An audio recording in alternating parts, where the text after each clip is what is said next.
Hi, everyone. Thanks for joining me. I'm going to be demonstrating the new add-on for Fusion 360 called Manage Extension, which is a slimmed-down version of the Autodesk PLM product called Fusion Manage. It brings capabilities like part numbering and ECOs to Fusion 360. And while Fusion 360 natively tracks versions of your models, the extension brings revision and revision control to them. I have 3 slides to show, which I promise will be quick, and then after that, we'll fire up the software and run through some demo content.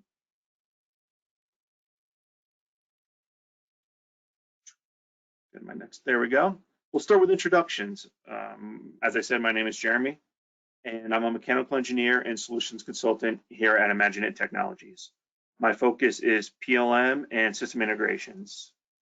I have 25 years experience of product design in manufacturing, and with stints in water treatment, ozone generation, architectural lighting, and commercial restaurant equipment.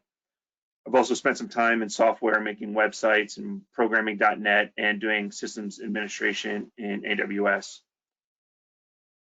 The common thing across all of these endeavors is that I got to use technology to create solutions that help companies improve their business processes.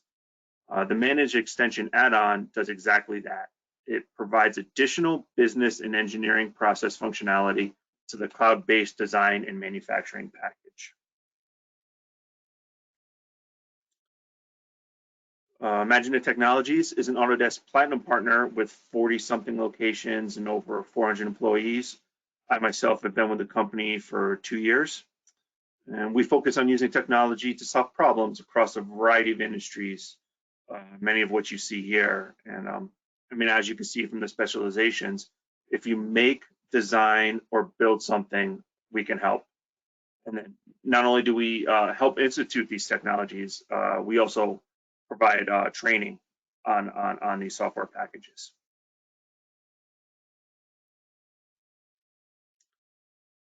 A few tidbits about Autodesk. I'll be using, as I said, Fusion 360 and the new Manage Extension add-on. The full SaaS PLM product called Fusion Manage was formerly called Fusion Lifecycle, which you may have heard of in the past. And this add-on is built on that platform. The add-on is not as customizable as Manage. So if you need advanced PLM control, you may want to check out Manage as an option.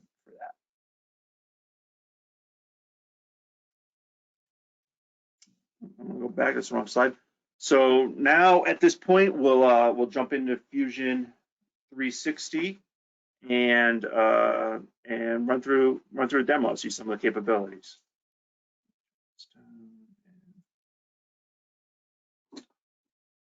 So where we will start here is over in the extensions. So there's an extensions tab over here. And along with a lot of the manufacturing extensions that are available, there's now this Manage Extension, which can be purchased and installed right from here. So it's pretty nice direct SaaS-based access to that. Mine's obviously already installed. But when you do that, you get a couple of things. You get this Manage tab here in part of your design window. But you also get this Home tab over here, which shows these 4 modules or areas in the tree. You have your most recent data, you have your list of projects that you're working on, but really the big thing that you get is this process area. So when you open this up, it lands you on a landing page, which every one's will look different based on what work they have or what they've been working on. And anyone who's been in Fusion Manage or Fusion Lifecycle will find this familiar. As I said, it's based off of that.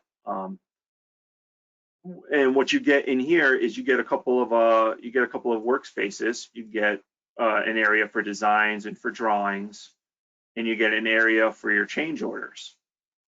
And you can ignore this. This is an admin thing of mine, but so if we went into designs here, here you can start to see all the parts which correspond to models that you have in your projects. And if I was to click on one of these like this, we'll make this a little bit smaller, but you can see the lamp, you can see a part number that's been assigned to it, and some additional information about it, along with information up here, where in this case it actually has a revision A. And if there's more revisions, you'd be able to flip through them all right here to see the difference, including other data about its life cycle and statistics here. We have a view of it, a nice in-browser viewer, or a nice viewer that is useful for non-CAD users, with some capabilities like the ability to measure directly in here, or to do an exploded view to get some, maybe the guys on the floor can't quite see something from the drawing, or there's a missing dimension. They'd be able to come in here and look at it that way. Also the ability to do some to get properties, and I think there's some red line capabilities in here also. Then we get over here into the change order tab. This shows the change order that this was on that released it to its Rev A state, and we'll get to that as we go forward. Finally, there's this great changelog tab, which is a system-generated breadcrumb of everything that's happened to this part within the manage extension. Again, system-generated, so you don't have to worry about it, and it's nice to see the history of things that have happened. Everything from changing a description to when it was created or went through a lifecycle change. So it's a pretty powerful little tool right there. Then as we go back, so as we're also looking here, this should be linked over to actually opening up the model itself back over in Fusion 360. Oh no, it links to not to the design state, but to additional information about this model. So in here, we can see, like I said, the part number, the life cycle, and additional metadata information that comes along when you install Manage. There is a used in, so this is a top level, but if this was a child, you would see every assembly that it is used in listed out here, along with any drawings that reference this. And an ongoing running comments to help your team track IMs here on that. Properties that we've talked about, these are the general properties that you're getting by default with Fusion 360. Now you have this additional metadata that you can track here that comes with the extension, and we talked about the viewer. The other thing I'll show over here is the settings. So with this, with your tenant and with the extension down here, there's some information, but then you can, if you're an owner or an admin of the project, I believe, you can then turn on the collaboration, and this would turn it on for your team members and your project members to then be able to use the extension here. We go back to one of these, and then I'll do this. I'll look at the length again. We have our demo lamp, and then from right here, you can actually go directly and open it inside and start to work on the design. In this case, I'm going to now run through this the tab here and what the tab's capabilities are. So I just want to make sure I have the right demo lamp open. Should be this one.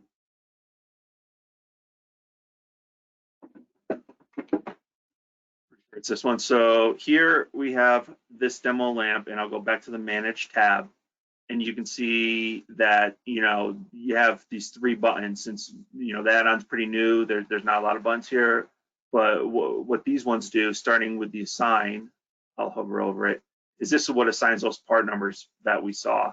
So anything that doesn't have a part number can be assigned 1. You can then have a quick release, which is the ability to get this into a revision or a production state without any sort of approval. Just quickly get it assigned as a Rev A. Here we have the more robust release on a change order, which has the ability to have reviewers and approvers, and that's what we will run through now in the demo. But what we'll start with is the assign here to this lamp. Notice nothing has a item number. I'll use item number and part number interchangeably here, but for now it does not have any item numbers. I will hit submit.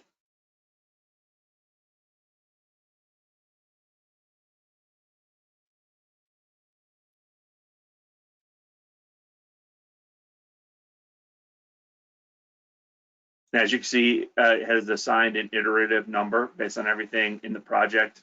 It knows what the next one is and is able to assign it. So when we close out, we can now see, hopefully this works. The right click was not working before, but if we right click on any of these components, you can now see that there are additional options within the flyout. Like I can release to a change order, which is the same as the button we were looking at up there. But we also have the ability to look at properties of the item, which now has the part number we just assigned to it. You can see its life cycle is unreleased because we haven't done anything with it, and it's in the working version. So what we will do is take the whole demo lamp and release it on a change order. I want to release every part in this case, so I'll create a change order. We'll call it initial release. We have an approvers, who's anyone on your team can be available here, and you can do multiple approvers. It's an initial release, so we have some change reasons here. I'll leave description blank, and we'll just give this a high priority. It seems like everything's always a high. And then we also have the ability to have a reviewer in this ECO. What we also have is system generated statistics. So as you run through this process, these things will be calculated and allow you to run data, and run KPIs against all your ECOs. So if I hit save, we can now see that we have this new 75 CO or ECO created. Again, this will look familiar to PLM users, but the data that we filled out is here, and we can see all the items that I put on the ECO here. Right now, they don't have a life cycle change. So if I edit this, I can either put this on a release to production track, which would go to A, B, C, D, or a pre-production, which would be 1, 2, 3, 4. So if I say release to production and save, it'll go from working to A at the end of this ECO when everything's approved. I can individually do that, or I can save some time and do my bulk lifecycle change to put all of them, and I can set an effectivity date if I want. And when I hit save now, everything's going to roll to A.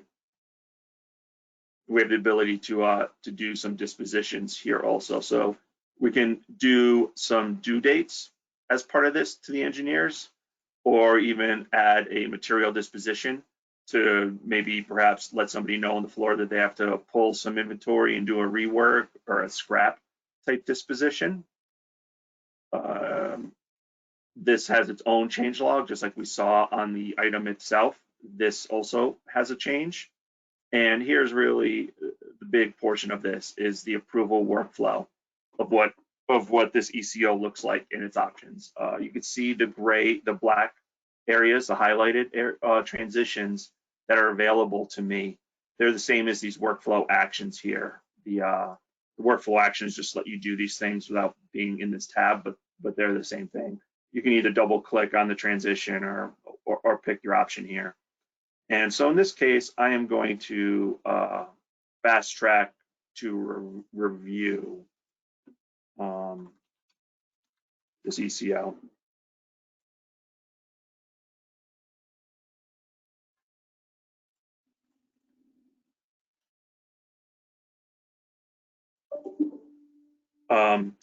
At this stage, me, who is set as the reviewer here, back down here, I've gotten an email that looks like this. Very nice. And I can either link directly back to where we just were. These are all hyperlinks, but I could do that or just go in and do it. And it gives me a rundown of where this ECO is at this time. So given that, as the reviewer, I have the ability to review this. So I will review and say, looks good, and submit. Now, me as the approver gets an email and says, hey, this has been approved, and I have the ability to approve and close this also.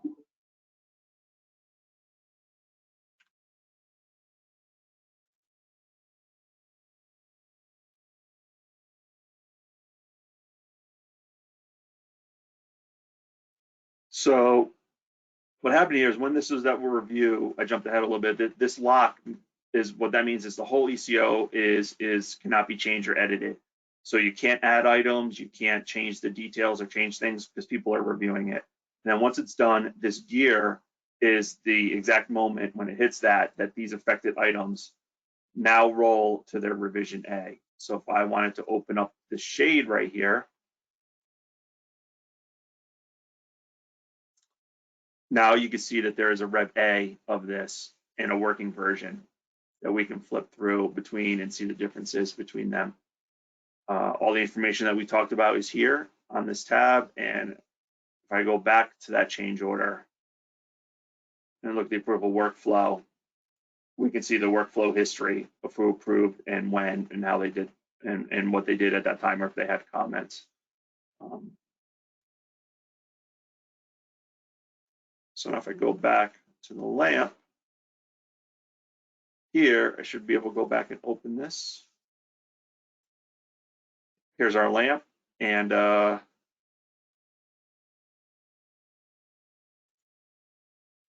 sorry, the right click is not working at this time, but we go back to the home button here. You can see we go to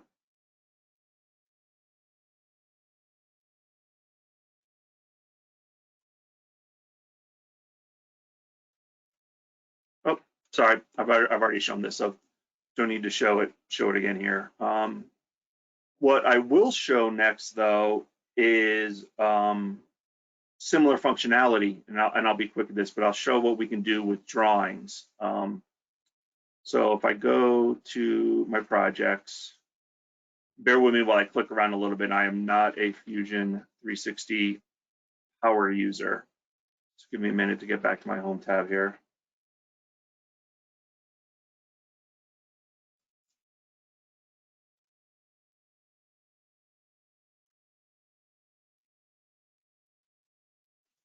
Let's do this. I'll open it up from here.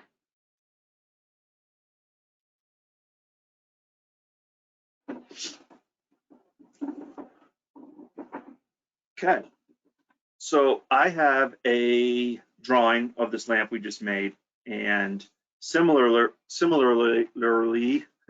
there is a manage tab here. So you can assign numbers to drawings. So it'll pull a DWG iterative number if you have a unique drawing number system. And you can also run your drawings through their own unique ECOs to run the drawing to A, B, or C. What you can also do here is if I was to put in a parts list, put in a parts list here, get this out of the way. You can see that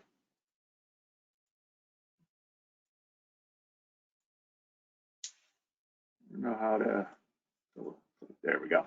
So you can see here, there are now the available metadata fields like revision and life cycle that are available. So you can have the item number and that information in your parts list. What you can also do is down here, if you wanted to change your title block,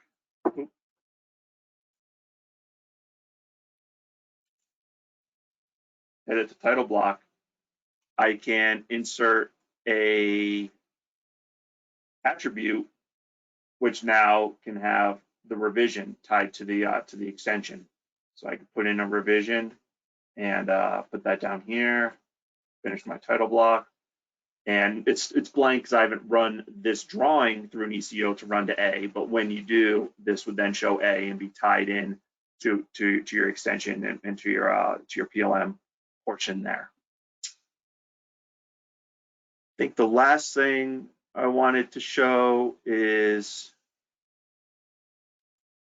back on here. Actually, you know what? I have a slide for it. At this stage, that's the extent of the features that I wanted to show. What I'm going to do now is switch back over to the slide and show one more thing. Let's see here.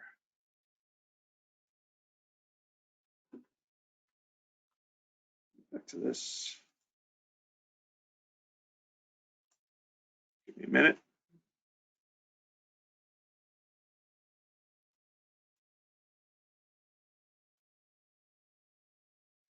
Yep, here we go. So this is blurry, and I'm just realizing that was how big it is here, and my apologies for that.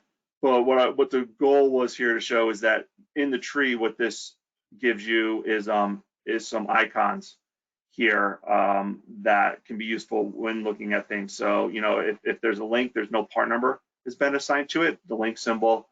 In this case, there's a milestone save, but no part number. It hasn't run through manage extension for an ECO or assigning part number. The gray means that, you know, this thing has a part number and it's been ECO, but someone's working on a later version.